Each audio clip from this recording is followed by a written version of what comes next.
Okay, this is a startup procedure for 888 Victor Romeo RV8A. Additionally, I wanted to just demonstrate some of how the panel looks when it's lit up. So anyway, down here is the master.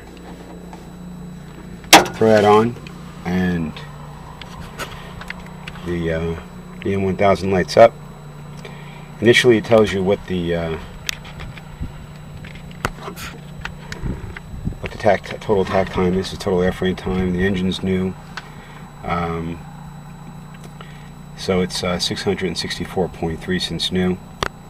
It's got fuel flow, oil temperature, amps, volt, oil pressure, fuel pressure, tach, and manifold pressure.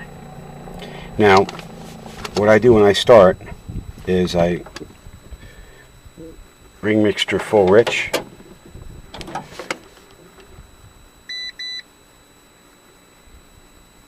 throw the boost pump on. I'll do that in a second. Actually, let me throw the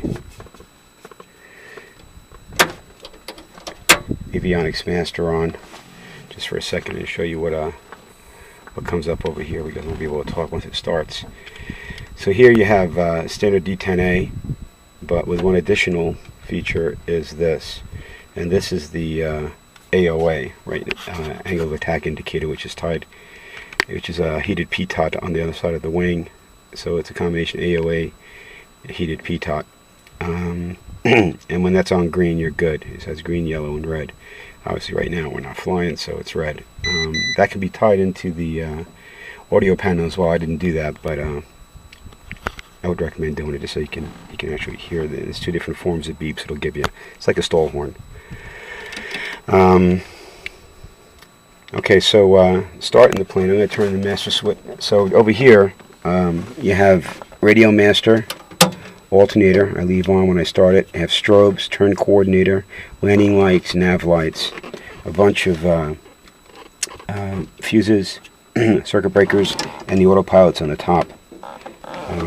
And the heated pitot is way up on the top there with a fuse. So those are all the switches. Then you have the oil, the fuel gauges.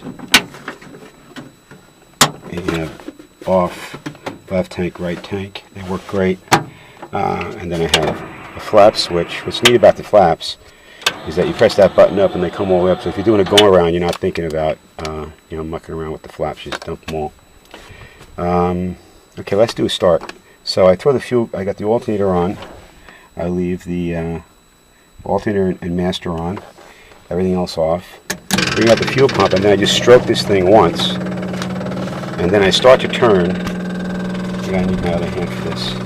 Start to turn, and then just pump the throttle once. And then pump the throttle once. Clear!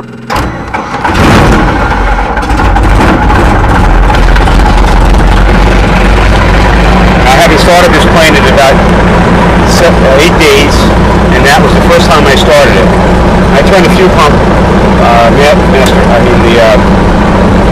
pump off as soon as I started the boost pump. So it's running, and I lean aggressively to about almost a third back. And I run TCP in the fuel. And what you want to do is keep this about a third, when you're idling on the ground, keep it about a third from the back. Arm the engine, and that'll bring the CHTs up to about around 300, and you want that so that the lead scavenger works in the TCP. You turn it off, making sure it's nice and lean, run it up about 1200 RPM, and then turn it off. So that burns all any lead off the plugs. In addition, that keeps the lead fouling to a minimum on the cylinders. We're going to bring up the radio master. You see Dyna coming up. You see all the various structures here. Everything's a neat unit. It gives you everything you need. Cabin heat, quad heat. Bring up the radio, and I put the transponder on standby, and that's pretty much it.